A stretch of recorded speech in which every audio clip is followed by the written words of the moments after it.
નમસ્તે વિદ્યાર્થી મિત્રો, ધોરણ 5 ગણિતમાં આપણે હવે આગળ જોશું. તમારા જે પાઠ પહેલો છે રાષ્ટ્રીય ફળ કેરી, એમાં હવે આપણે છેલ્લો વિડિયો જોવાનો રહેશે પાઠ્યપુસ્તક. શાળાપોથીનો તો આપણે જોશું જ, પરંતુ પાઠ્યપુસ્તકમાં આપણે છેલ્લો જોવાનું છે. ક્યાં કોઈ છે તો કે પેજ નંબર 14 પર આપણે મેંગો પલ્પ માટેના ઉદ્યોગ માટે કોઈ ખર્ચ જોયો હતો. હવે તમને અલગ અલગ મેંગો પલ્પ માટેના દાખલા આપેલા છે, એમાં જુઓ જોઈએ. જ્યારે તે કેરીમાંથી રસ કાઢે છે, જો ટેબલ કર્યું તો આપણે કોષ્ટક એની નીચેના દાખલા છે. જ્યારે તે કેરીમાંથી રસ કાઢે છે ત્યારે રસનું વજન લગભગ કેરીના વજનના 1/3 જેટલું થાય. જો કેરીનું જેટલું વજન હોય, ધારો કે કેરીનું વજન છે 4 કિગ્રા, તો એનો જ્યારે રસ નીકળે ને ત્યારે એનું ત્રીજા ભાગનું થઈ જાય વજન. 6 અત્યારે તો 4 લીધું છે એટલે જો 6 કિગ્રા વજન હોય કેરીનું અને એનો ત્રીજો ભાગ થઈ જાય એટલે કે 6/3 કરો એટલે કેરીના રસનું વજન કેટલું થશે તો કે 2 કિગ્રા રસ નીકળે એમાં એમ કે છે. હવે એના આધારે દાખલા જોશું. તેમણે 1 મહિનામાં 6000 કિલો કેરીમાંથી મેંગો પલ્પ તૈયાર કરવાનું આયોજન કર્યું. એને શું કર્યું કે એને 1 મહિનામાં 6000 કિગ્રા કેરી છે, 6000 કિગ્રા જે કેરી છે એની એટલી કિલો કેરીમાંથી રસ તૈયાર કરવા માટે એને વિચાર્યું કે આયોજન કર્યું. તો 1 મહિનામાં કેટલો મેંગો પલ્પ તૈયાર થશે? કુલ 6000 છે, 6000 કિગ્રા કેરી છે, એમાંથી એને મેંગો પલ્પ એટલે કે રસ તૈયાર કરવો છે. તો આપણને ખબર છે કે જેટલો કિલો વજન છે કેરીનો એનો ત્રીજો ભાગ થઈ જાય. જ્યારે એ રસ તૈયાર કરે ત્યારે એનું વજન કેટલું થઈ જાય છે? કેરીનું વજન છે એના ત્રીજા ભાગ જેટલું. તો 6000/3 કેટલું થશે તો કે 6 દુ 3 નું 6 એટલે કે 2000 થશે. ભાગાકાર કરો તો પણ તમને સમજાઈ જાય. 6000/3 કરો એટલે 2000 આવી જશે તમારે. મતલબ જે 6000 કિગ્રા કેરી હતી આપણી પાસે એમાંથી તમે મેંગો પલ્પ તૈયાર કરશો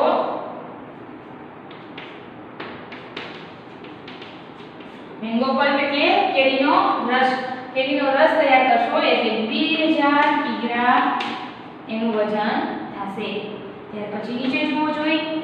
મધુબેન પેલા 6 કિગ્રા કેરી માટે ગણતરી કરીએ. હવે મધુબેન માટેની જે કોષ્ટકમાં તમને અલગ અલગ મુહાવરા આપેલા છે એ જોઈએ.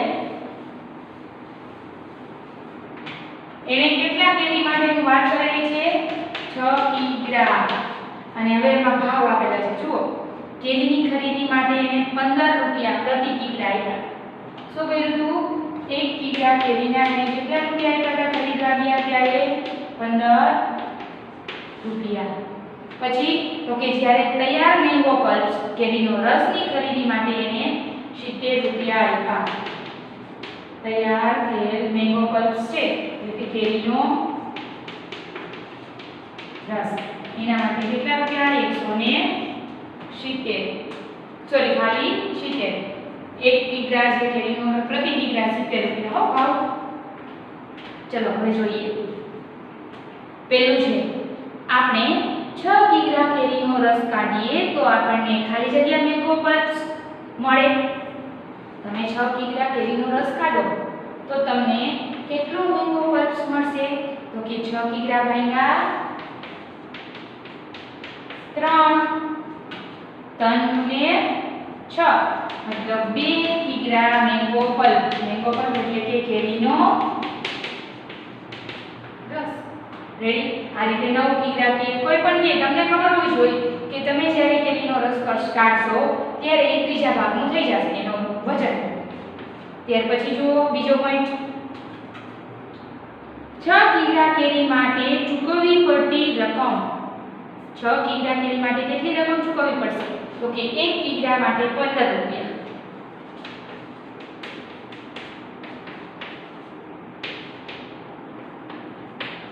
તો 6 કિગ્રા માટે કેટલા રૂપિયા? 15 × 6 15 6 90 મતલબ 90 રૂપિયા એને ચૂકવવા પડશે. પછી જોઈએ તો 90 રૂપિયા ચૂકવવા પડશે. પછી જોવું જોઈએ 2 કિગ્રા તૈયાર મેંગો પલ્પ એટલે કે કેરીનો રસ વેચતા મળતી રકમ કેટલી થશે? 1 કિગ્રાની કેરીનો રસ વેચે ને કેટલો? 1 કિગ્રા, ત્યારે એને કેટલા રૂપિયા મળે ખબર છે? 70 રૂપિયા. તો એ કેટલા વેચવાનું કહે છે? તો કે 2 કિગ્રા કેરીનો રસ વેચવાનું કહે છે. તો ત્યારે કેટલો મળશે? તો 2 ગુણ્યા 70, 2 વખત 70 આવશે, 7 દુને 14 અને 0 મતલબ 140 રૂપિયા મળે. જ્યારે એ 2 કિગ્રા કેરીનો રસ વેચશે ત્યારે એને 40 રૂપિયા મળશે. પછી જુઓ 2 કિગ્રા એને રસ નીકળો ને 6 કિગ્રામાં, તો હવે વેચો એટલે કેટલા રૂપિયા મળશે? 140 રૂપિયા. ત્યાર પછી છે તેથી જો 6 કિગ્રા કેરીમાંથી રસ તૈયાર થાય તો આપણને મળતી રકમ કેટલી મળશે? તો કે 6 કિગ્રા કેરીમાંથી જો તૈયાર થતો હોય રસ તો 90 રૂપિયા. આપણે શું કર્યું હતું? રોક્યા હતા કેરી, પહેલા આપણે મેંગો પલ્પ તૈયાર કરવો છે તો શું કરીશું? કેરી લેવા જશું. કેરી લેવા ગયા ત્યારે એને કેટલા રૂપિયા આપી દીધા? 90 રૂપિયા આપ્યા હતા દુકાનદારને. હવે 90 રૂપિયા એને આપ્યા હતા દુકાનવાળાને, કેરીવાળાને. પણ ઘરે આવી એને રસ કાઢી અને જ્યારે રસ વેચ્યો એને ત્યારે એને કેટલા મળ્યા? 140 રૂપિયા. તો હવે 140 રૂપિયા છે એના, એમાંથી તમે 90 રૂપિયા એનો જે ઘરનો ખર્ચ છે એ આપણે બાદ કરી નાખી તો વધશે કેટલા? 50 રૂપિયા વધશે. 140 માઈનસ તમે 90 કરો એટલે કેટલા રૂપિયા મળશે? 50 રૂપિયા. તો એ કેટલા કમાણા હોય? તો કે 50 રૂપિયા કમાય. જ્યારે એ 6 કિગ્રા કેરી જે છે એમાંથી રસ કાઢી અને વેચશે ત્યારે એ કુલ 50 રૂપિયા કમાશે. પછી જુઓ, પરંતુ જો આપણે 6000 કિગ્રા કેરી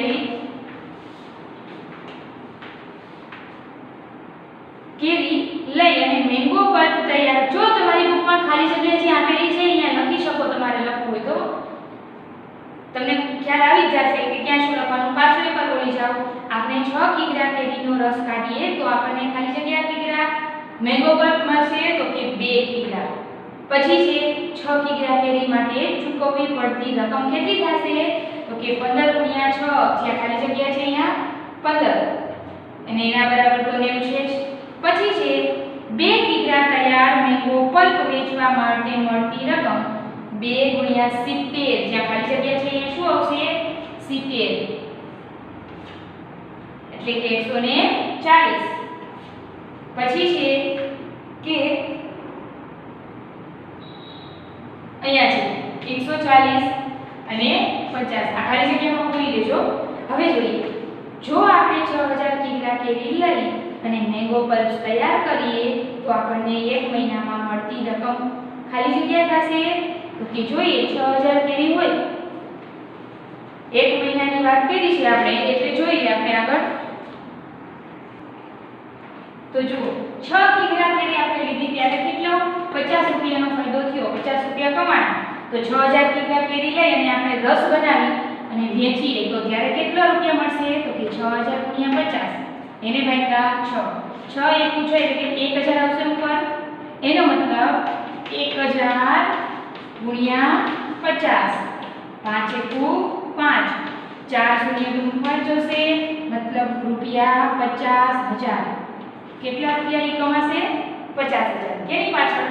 જો ઈ 6000 કિગ્રા કેરીમાંથી રસ કાઢી અને વેચે તો 50000 રૂપિયા ઈ કમાશે. ત્યાર પછી કહે છે કે આ બધી મહિલાઓ આ યોજનાથી ખૂબ ખુશ છે. દરેક જણ સારો નફો કરી શકશે તથા દરેક મહિલા તેમને કરેલ કામ માટે મહેનતાણો મેળવશે. રસ કાઢી અને જો વેચશે, બિઝનેસ કરશે તો એને ઘણો ફાયદો થશે. કારણ કે તમે જોયું અહીંયા 50 રૂપિયા એને મળે છે 6 કિગ્રા કેરી પાછળ. તો એવું ઈ જેટલું મહેનત કરશે એટલા ઈ વધારે રૂપિયા કમાઈ શકશે. હવે કહે છે કે અનિતા, મેં પણ બીજી ગણતરી કરી શોધ્યું કે દર મહિને 1500 કિગ્રા બરફની જરૂર પડશે. તેનો ભાવ 2 પ્રતિ કિગ્રા છે, મતલબ કે 1 કિલોના 2 રૂપિયા થાય બરફના. તો માસિક ખર્ચ આપણે બરફનો ગણીએ તો પેલું આપ્યું છે બરફ બરાબર 1500 ગુણ્યા 2 થશે, કારણ કે 1500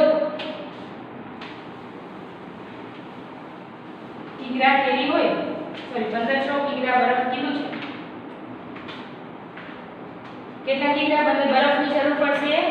1500 કિગ્રા, પરંતુ 1 કિગ્રા બરફ 2 કિગ્રા બરફ લ્યો નહીં, 2 રૂપિયા 2 રૂપિયા હોય તમારી પાસે ત્યારે તમને 1 કિગ્રા બરફ મળે. તો 1500 રૂપિયા છે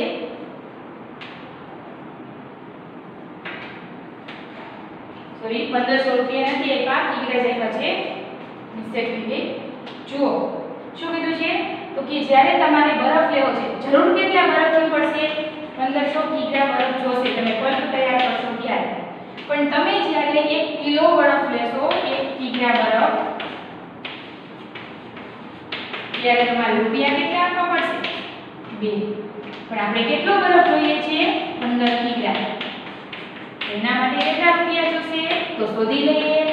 સીધી મૂકીએ કે 1500 ગુણ્યા 2, 15 દૂને 30, પાછળ કે શૂન્ય, 3000 રૂપિયા તો એની બરફ પાછળ ખર્ચો કરવો પડશે.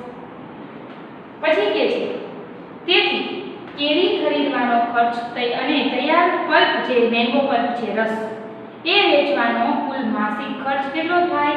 6000 થશે. કારણ કે જુઓ નીચે આ તમને આપેલું હતું બરફનું, તો હવે જો રિક્ષા ભાડું છે અને પેકિંગ ખર્ચ કેટલો કીધો છે?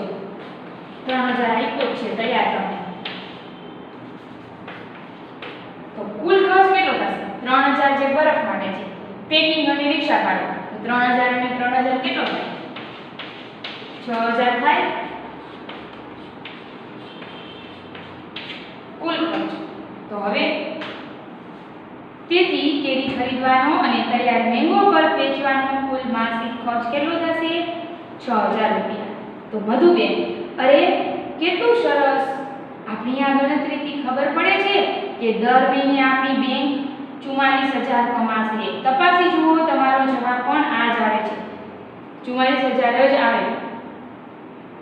શોધી નીચે આપેલું છે કે શોધી કાઢો કેરીને લગતા ગીતો ખૂબ સુંદર હોય છે અને આ ગીતના શબ્દો તથા તેનો રાગ મેળવો. તમને એમ કહે છે કે કેરી વિશેના જે સોંગ આવે, ગીતો આવે છે, એ ગોતી અને ગાઓ. જે એના રાગ મેળવો એને રાગમાં ગાવાનું કીધું છે, પણ ટ્રાય કરવાની જો મળે તો, બાકી આપણે એવું ફરજિયાત નથી. તો આ રીતે તમારે કેરીના રસ માટેના જે મેંગો પલ્પ્સ તૈયાર કરવાના દાખલા છે એ કરવાના રહેશે. હવે એક ખાસ સૂચના બીજી વાર તમને આપી દઉં. અત્યાર સુધી આપણે જે ભણ્યા છીએ પાઠ્યપુસ્તકમાં જેટલા બધા દાખલા આ રીતે મેં તમને કરેલા છે, વિડીયો જોઈને તમે રફ બુકમાં તો કરતા, મેં તમને અગાઉ કીધું હતું. ભલે આપણે એમાં ક્રમ નથી જોતો, વ્યવસ્થિત ક્રમ વાઇઝ આવે એવું આપણે જરૂર નથી, પરંતુ તમે જો વિડીયો જોઈને સાથે કરો તો તમને ખ્યાલ આવે કે દીદી અહીંયા ગુણાકાર કઈ રીતે કર્યો. મેં તો કરીને 15 ગુણ્યા 2 કે 25 ગુણ્યા 13 જે આવ્યું તે સાઈડમાં પણ હું કરું, પણ એ ગુણાકાર જો જાતે તમે કરો તો તમારે ગુણાકારની પ્રેક્ટિસ થશે, વધારે પ્રેક્ટિસ થશે, તેમજ કોઈ પણ ભાગાકાર આવે તો એ પણ તમે પ્રેક્ટિસ થતી ગઈ. વિડીયોમાં જોશો અને તમે કરશો એ તો તમે કરવાના, નહીંતર જો તમે ખાલી એમાં ફ્રી બેઠા હોય અને તમને એમ કહે કે 5 ગુણાકાર કરો, 5 ભાગાકાર કરો, તો તમે નહીં કરો. એટલા માટે જો વિડીયોમાં જે આવે છે દાખલા કરવાના, એ તમને એમ લાગે કે મારે આ બંધ કરી અને જોવું છે, એકવાર મોઢે કરવું છે, તો પણ તમે એકવાર ટ્રાય કરી જોવાની. પછી દીદીના જે જવાબ આવે છે એની જોડે તમારે જવાબ ચેક કરી લેવાનો, સાચો પડ્યો કે ખોટો છે, એ મુજબ તમે તમારા દાખલા કરી શકો. જેમ વધારે તમે આ જે વ્યવહારિક દાખલાની પ્રેક્ટિસ કરશો એમ તમારા માટે સારું રહેશે, કારણ કે આગળ જતા તમારે કામ લાગવાના જ છે. ધોરણ 5માં પણ આપણે ધોરણ 4માં પણ તમારે આવતા, પરંતુ થોડા ઓછા આવતા, અને હવે તમે મોટા ધોરણ એટલે કે 5મા ધોરણમાં આવી ગયા, એક વર્ષ વધી મોટા થઈ ગયા.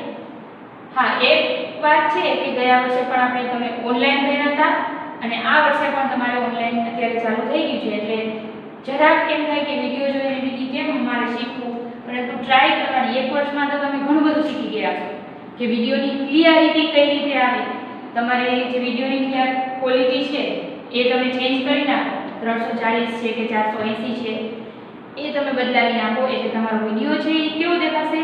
ક્લિયર દેખાશે, ચોખ્ખો દેખાશે, અક્ષરમાં કે કાંઈ પ્રોબ્લેમ થશે નહીં.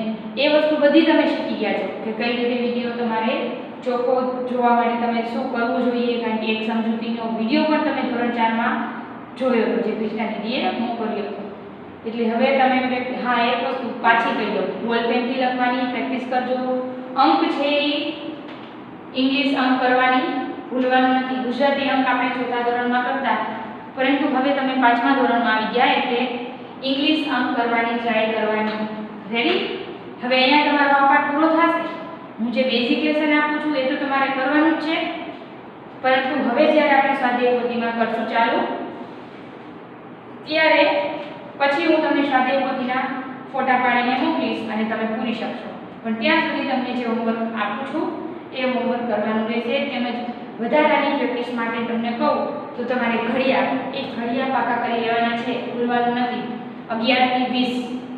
રેડી? અહીંયા સુધી આપણે રાખીશું. અહીંયા તમારો પાઠ પણ પૂરો થઈ જાય છે. અસ્તુ. જય હિન્દ.